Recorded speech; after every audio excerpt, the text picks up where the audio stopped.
Hi Sarah, so I read through your lesson plan and here's my feedback. So I think that you chose a really good evidence outcome, nice and explicit, and I like the fact that you're hooking prior content knowledge to the new knowledge, so that way you're scaffolding, okay? Your global essential question is, what is the value in advocating for oneself? And I didn't see that anywhere in the lesson plan, because you have this attached to like a narrative story writing thing and looking at mood and tone. So I wasn't quite sure how that global essential question related to the lesson plan. So your students will be able to is objective and measurable, all right? I like the flow of your lesson plan a lot, the fact that you give them some experience before you label and then have them practice. So I think that one of the things that you can work on is transitions. I'll show you where a little bit, okay? You start with these 3 sentences on the board, right? Which one reminds you of a horror movie? How about a track meet, okay? And then you see which sentence gives you enough information to create a sequence of events that lead up to the girl running. I wasn't 100% sure what you meant by that. Like I had to read that a couple times. Think about Doug Lemav's notion of double planning, right? As you reread that, put yourself in the shoes of like a 12 or 13-year-old, like, wait, what? So asking them this question in that 7th grade speak, okay? Because this is a pretty sophisticated question, pardon me. But I did, now that I read it the second time, I get it, right? Shaking, she rapidly runs. Oh, okay. So she was shaking for a reason. She was running fast for a reason. That gives me a sequence of events leading up, all right? Here's an opportunity for a transition for you. You jump from these right into this. All right, today we're going to learn about how to make our writing more interesting. This is an opportunity for a transition here, right? Build some discussion and some questions in, right?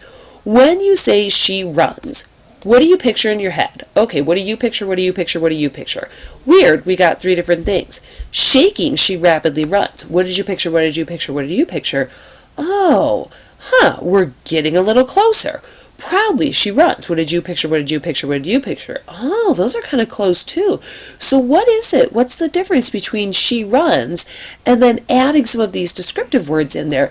It actually adds some context to things. It actually kind of fills in pictures for us. So today we're going to be working on our writing, not just to make it more interesting, but to really convey the meaning and the imagery through to our readers. See how that kind of a transition, like using some of those discussion questions, just makes this a little more smoother, okay? So you go into mood and the definition of it, all right? And then you move right into who can give me an example of adjectives, all right? You've already got these sentences up on the board. Why don't you write some sentences that have some adjectives with them? You wrote sentences that have some adverb. Well, shaking. Oh, now you're going to make me think. And my head hurts so bad tonight. Shaking, she rapidly runs. Oh, is that a participle, huh? So that's a participle. So if you can define that, right? So a verb functioning as an adverb in a sentence, or a verb functioning as an adjective in a sentence is going to be a participle. So if you can define that, go for it. If not, go ahead and put some specific adjectives in here so that you can say, okay, who can give me some examples of adjectives? Look back at our sentences. Do you see any adjectives? Oh, look. Draw some arrows. Look, right? Like, blah, blah, blah tells me more about she, and blah, blah, blah tells me more about she, okay? Then, when you go on to define adjective, you're only giving the one definition, part of speech used to modify nouns and pronouns, but remember, we want to work on functionality. So we're not just defining adjectives as part of speech used to modify nouns and pronouns, but we're adding on that functional piece to it, and so which is, what are those adjective questions then? Which one, what kind, how many? Okay, add those pieces into this, all right? Same thing for the adverb. You have who can give me an example of adverbs. I like that you're including wait time, but let's look back at our example sentences. Where are the adverbs in there? Oh, right. See how, and you're drawing arrows. This tells me more about this. This tells me more about this.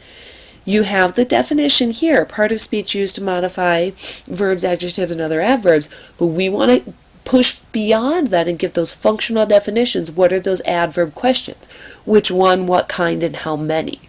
Oh, my head hurts so bad. Those weren't the adverb questions. You'll have to check your notes. Which one, how many, and to what extent? Sorry about that. Where, how, and why? Oh my God. Oh my God. You can keep this recording for later so you can blackmail me about it, about like what an idiot I am when I'm not teaching class and thinking straightly. Go grab those adverb questions. I gave them to you in class, okay? So then I love that you acknowledge that you already have that in your writing, right? And then you say that, we want to add them to our writing to spice things up. But be more succinct about it. We want to add it to our writing not just to spice things up, but we want to add it to our writing so that our readers know more about our characters and have a better sense of mood and tone, okay? So, you have an example here, right, because you're going to check their understanding. The boy ran. Add an adverb, add an adjective. Can you change the mood to scared? Perfect, okay?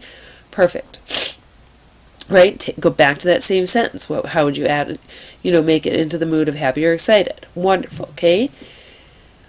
Come up with your own sentence. Add the adjectives, add the adverbs. Perfect, all right? So it's really good because you've given them the information, you're having them apply it on their own. Then you say, everyone get out your narrative rough draft, add 5 adjectives and 5 adverbs. Don't just stick anything in here. Try to influence your reader into feeling the way you want them to feel while you're reading your narrative, okay? So that part is really well done also, okay?